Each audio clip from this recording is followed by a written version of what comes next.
Glory, glory, hallelujah.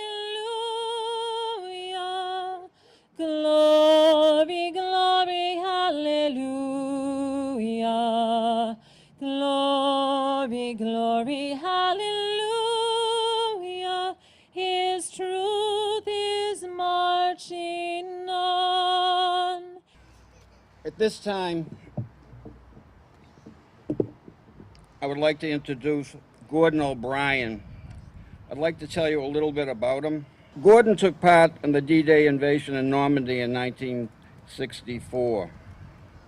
Just recently, 2 months ago, the French consulate came to Hull, and he was awarded the French Legion of Honor Award, which is the highest award the French has to give. It's the natural order of the Legion of Honor is the highest decoration in France. It was created by Napoleon Bonaparte in 1802 for recognition of merit for a civilian and soldiers alike. At this time, Gordon.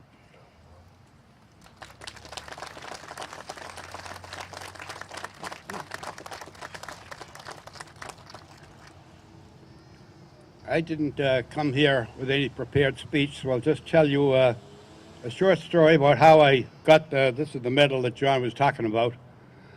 I think one of the reasons why I got it. We were in Normandy about 3 weeks, and we were quiet, no activity at all, because the supplies were building up behind us. And when they finally built up enough, the idea was going forward, and which we did.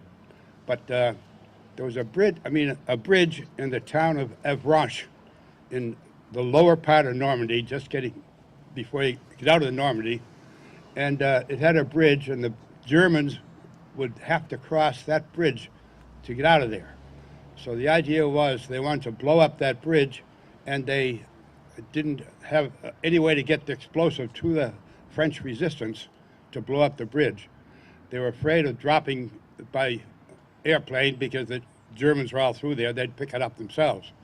They couldn't bomb it from the air because, again, the collateral damage, the citizens would be bombed out. So we were sort of at a standstill, waiting to go forward. And my colonel said to me, O'Brien, I want you to go up to Corps headquarters and see Colonel Lewis. Colonel Lewis was the G2, the intelligence officer for the Corps.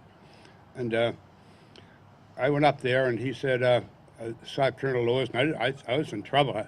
I'm in trouble. What did I do wrong? And he said, we need a volunteer, a Frenchman, a French-speaking volunteer. Now, I had 7 years of French in school, and I was speaking it like a native.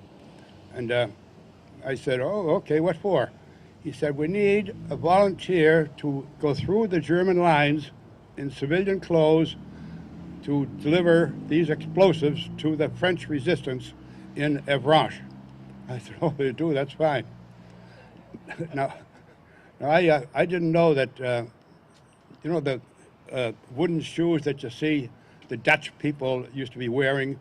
Well, I didn't know that when I landed in Normandy, most of the Norman farmers used to wear the same Dutch shoes, which was typical of the Frenchmen.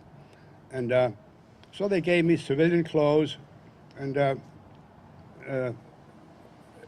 pair of Dutch shoes, and they were a little bit big, so I had to stuff straw in them.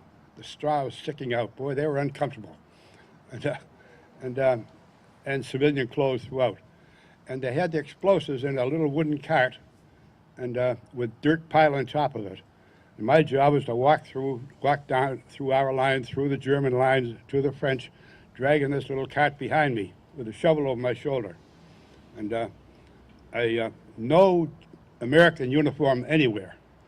So I did. I went down through the American lines, and through the French lines, and I could see the German soldiers watching me walking along with this cart behind me, and they didn't pay any attention to me, luckily. So I got through, and I went to the French. The man that I was supposed to see was the owner and the bartender in a little French cafe or bistro, whatever they call it. And so I went in there, and I said, here I am. And they So I stayed with him in his house upstairs above the bar, which I didn't mind at all, for, for about 3 days until they blew up the bridge. And eventually the Americans came through, and I joined up with my old outfit again. But that, I think, was one of the things that was responsible for my getting this. Thank you.